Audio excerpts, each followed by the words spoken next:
میری آپ کی ذمہ داری ہے کلکم رائی وکلکم مسئول عن رعیتہ، تم سب کے سب ذمہ دار ہو اور تم سے تمہاری ذمہ داری کے بارے میں پوچھا جائے گا۔ ماں باپ ہونے کی حیثیت سے دنیا کی ضرورتیں پوری کرنے کو ذمہ داری سمجھا، آخرت کی ذمہ داریاں پورا کرنا یہ بھی ایک ماں باپ کی اولاد کے بارے میں ذمہ داری ہے۔ رب پوچھے گا تیرے بیٹے نے نماز نہ پڑھی، تو نے کیوں اس کو نہ روکا؟ تیری نماز ہے تجھے جنت میں جانے سے روک دے گی کہ تیرے بیٹے کی بے نمازی نے، تیری گھر والوں کی بے نمازی نے، تیری عورت کی بے نمازی نے تجھے جنت میں جانے سے رکاوٹ بنی ہوئی ہے۔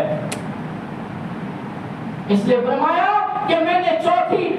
قبر کو دی تو اس میں عذاب ہوتا ہوا دیکھا، تو فرمایا گیا یہ تاریخ صلاۃ تھا، نماز چھوڑ دیا کرتا تھا۔ پھر میں نے پانچویں قبر کھولی تو پانچویں قبر میں دیکھا بہت بڑا میدان ہے اور میدان میں نور ہی نور ہے اور ایک آدمی سویا ہوا ہے، تختے پر سویا ہوا ہے اور اس تختے کے اوپر اس کے اوپر بھی نور اتر رہا ہے اور بہت ہی عمدہ پوشاک پہنی ہے، بہت ہی عمدہ کپڑے پہنے ہوئے ہیں۔ بس میں نے اس منظر کو دیکھا اور یہ اتنا خوبصورت منظر دیکھ کر بھی میرے اندر حیرت طاری ہو گئی، یہ کیا منظر ہے؟ چار قبریں ایسی بھیانک دیکھی، پانچویں قبر ایسی خوبصورت دیکھی، حیرت کے مارے میں نکل رہا تھا تو آواز آئی نہیں پوچھتا کہ اس کی اتنی عزت کیوں کی جا رہی ہے، قبر اتنی عزت والی اس کی کیوں بن گئی ہے، کون سا عمل تھا جس کی وجہ سے اس کی قبر اتنی عزیز بن گئی ہے؟ میں نے پوچھا جب چار کا بتایا تو پانچویں کا بھی بتا دو، اتنا اکرام کیوں ہے؟ تو جواب آیا یہ نوجوان مرنے والا جوان ہے اور یہ جوان اللہ کی اطاعت میں، اللہ کی عبادت میں نشو و نما پایا تھا جس کی وجہ سے اس کی عزت کی جاتی ہے۔ اللہ کے احکام کو حلت کو حلت سمجھا، حرمت کو حرمت سمجھا، پھر اس میں ہیلے سازیاں نہیں کی، ہیلے بازیاں نہیں کی اور حلال کو حرام کرنے کی اور حرام کو حلال کرنے کی اسکیمیں نہیں بنائی۔ یہ وہ نوجوان ہے کہ اس کی اطاعت اللہ کے لیے، اس کی عبادت اللہ کے لیے اور اسی نشو و نما میں اس کا انتقال ہوا، اس لیے اس کا اتنا اکرام ہے۔ خلیفہ عبد الملک کہنے لگا اور لوگوں اس عمل میں جو اللہ نے اس کو رات کے اندھیری میں اپنی سگی آنکھوں سے، جاگتی اور دیکھتی آنکھوں سے دنیا میں یہ منظر دکھائے، یہ نافرمانوں کے لیے، گناہ کرنے والوں کے لیے، اسم کرنے والوں کے لیے، سگائی اور کبائر کرنے والوں کے لیے عبرت ہے اور اعمال حسنہ کرنے والوں کے لیے بشارت ہے کہ اللہ تبارک و تعالیٰ کبھی کبھی قدرت دکھاتا ہے۔ سنت اللہ یہ ہے کہ نہیں دکھاتا، لیکن قدرت اللہ یہ ہے کہ کبھی کبھی عبرت کے لیے، انسان کو متنبہ کرنے کے لیے قبر کے اندر کی حالات بھی بتا دیا کرتا ہے، منتشر کر دیا کرتا ہے تاکہ اس کو احساس پیدا ہو اور وہ اپنی آخرت کی فکر کرنے میں لگ جائے۔ اسی کو اسم اللہ نے اس آیت میں فرمایا قُلْ إِنَّمَا حَرَّمَ رَبِّيَ الْفَوَاحِشَ مَا ظَهَرَ مِنْهَا وَمَا بَطَنَ وَالْإِثْمَ، یہاں تک کہ حقوق اللہ کی باتیں تھی، یہ ساری چیزیں حقوق اللہ میں، جوا کھیلنے والا توبہ کر لے اللہ معاف کر دے گا، شراب پینے والا، دارو پینے والا سچی توبہ کر لے اللہ معاف کر دے گا، گانا بجانے سننے والا، مسجدوں میں بیٹھ کر موبائل دیکھنے والا اگر توبہ کر لے اور سچے دل سے استغفار کر لے، حقوق اللہ کے قبیل سے اللہ معاف کر دے گا۔ لیکن آگے اللہ نے بیان فرمایا وَالْبَغْيَ بِغَيْرِ الْحَقِّ، اللہ ان چیزوں سے بھی روکتا ہے اور حرام کر دی جو دوسروں کی حق تلفی کرتے ہیں۔ وَالْبَغْيَ بِغَيْرِ الْحَقِّ، دوسروں پر ناحق ظلم کرنے سے بھی اللہ نے روک دیا۔ مفسرین فرماتے ہیں یہ حقوق العباد کے قبیل سے اللہ بیان فرماتا ہے، حقوق العباد کے قبیل سے ہم نے کیا حرام فرمایا؟ تو اللہ فرماتا ہے ہم نے یہ حرام فرمایا، تین تفسیریں اس کی فرمائی گئی۔ ایک تفسیر یہ فرمائی گئی کہ اللہ نے یہ حرام کر دیا کہ مسلمان کسی مسلمان کو جانی اعتبار سے، مالی اعتبار سے اور آبرو کے اعتبار سے کسی چیز میں بھی اس پر ظلم نہ کریں۔ مسلمان پر جانی اعتبار سے ظلم کرنا بھی حرام، مالی اعتبار سے بھی ظلم کرنا حرام، آبرو ریزی کے اعتبار سے بھی اس کے اوپر ظلم کرنا حرام، اس لیے کہ آبرو ریزی بڑی خطرناک چیز ہے، اس کی وجہ سے انسان کی عزتیں مٹیوں میں مل جایا کرتی ہے، اس لیے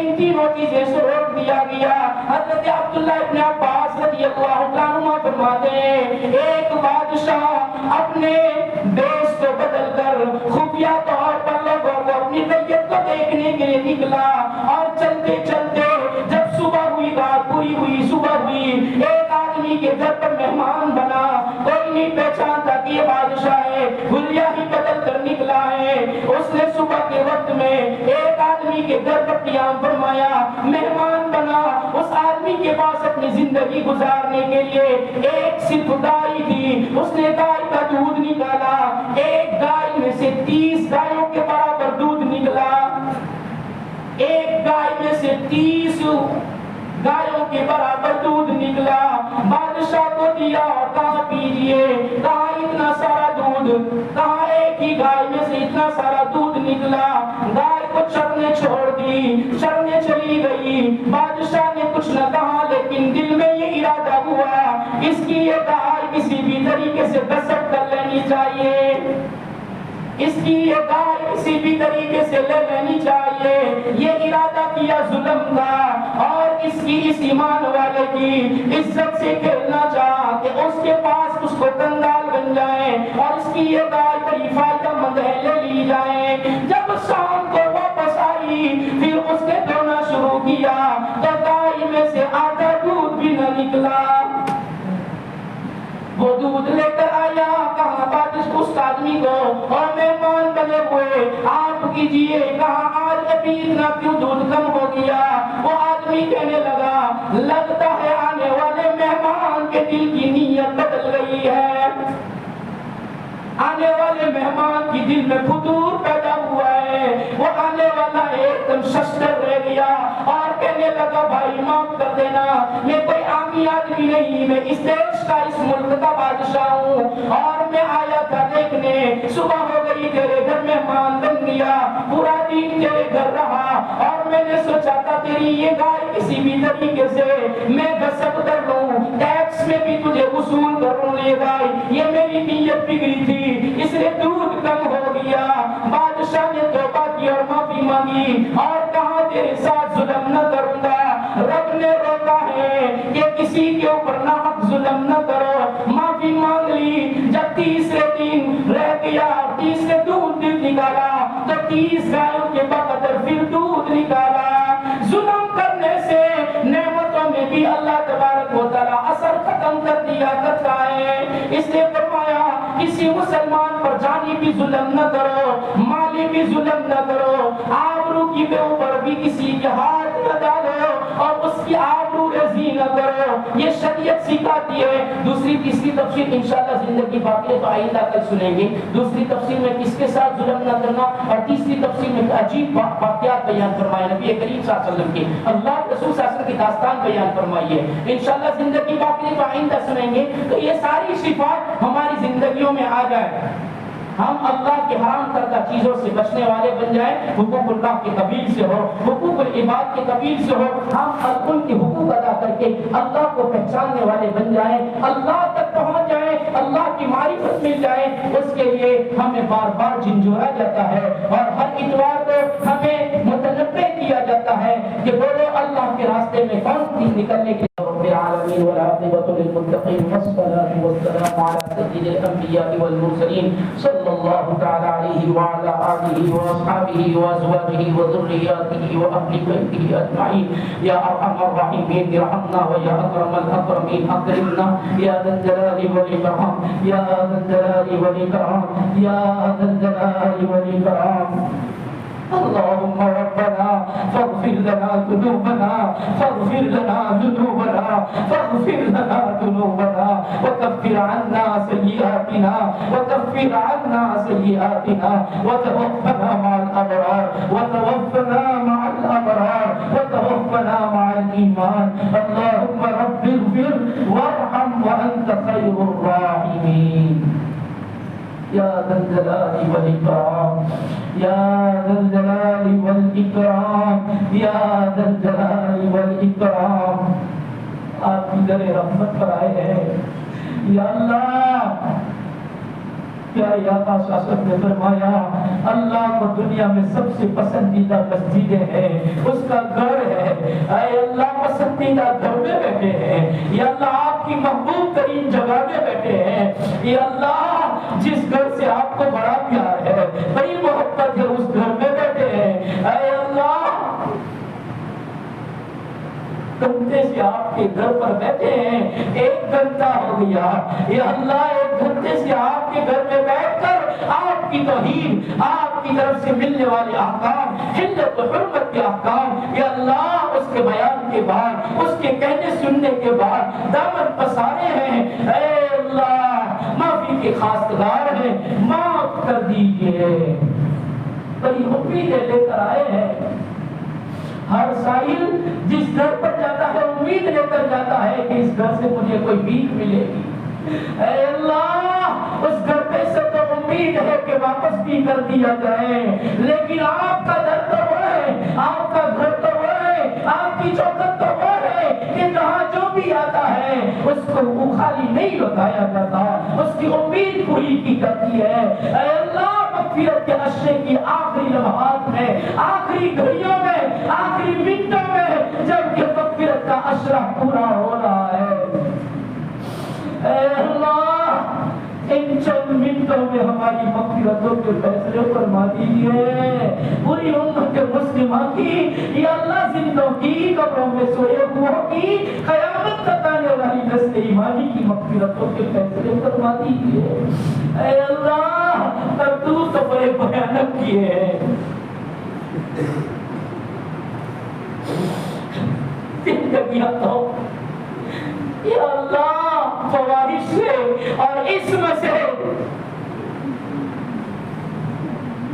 بھرپور ہے، لیکن مولا آپ بڑے معاف کرنے والے ہیں، یا اللہ یہ آپ کے حقوق ہیں، آپ کے حقوق میں تو پوری پوری معافی کی امید ہے، اے اللہ امید لے کر آئے ہیں، معاف کر دیجئے، یا اللہ حقوق العباد کے بارے میں یا اللہ ہم معافی مانگتے ہیں، جن بندے بندیوں کے، یا اللہ بھائی بہنوں کے، ماں باپ کے، بیوی بچوں کے، رشتہ داروں کے، نسبی سسرالی رشتہ داروں کے، جس کے بھی حقوق میں گڑبڑ ہوئی ہو، یا اللہ آپ سے بھی معافی مانگتے ہیں، بندے بندیوں سے بھی معافی مانگتے ہیں، ان کے دلوں کو بھی نرم فرما دیجیے کہ وہ بھی ہمیں معاف کر دیں، اے اللہ حقوق العباد کے اعتبار سے بھی معافی دلوا دیجیے، معافی دلوا دیجیے، اب دنیا کی رب بگڑنے سے بچا لیجیے نا مولا، دنیا کی رب بگڑنے سے بچا لیجیے، اے اللہ اتکم من النار کی آج پہلی رات شروع ہو جائے گی، یا اللہ جہنم کی آگ سے بچانے کی سند دے دیجیے، بہت کمزور ہے مولا، ہم تو بہت کمزور ہے، مزاج کے خلاف کوئی بات ہوتی ہے تو بھی اللہ برداشت نہیں ہوتا،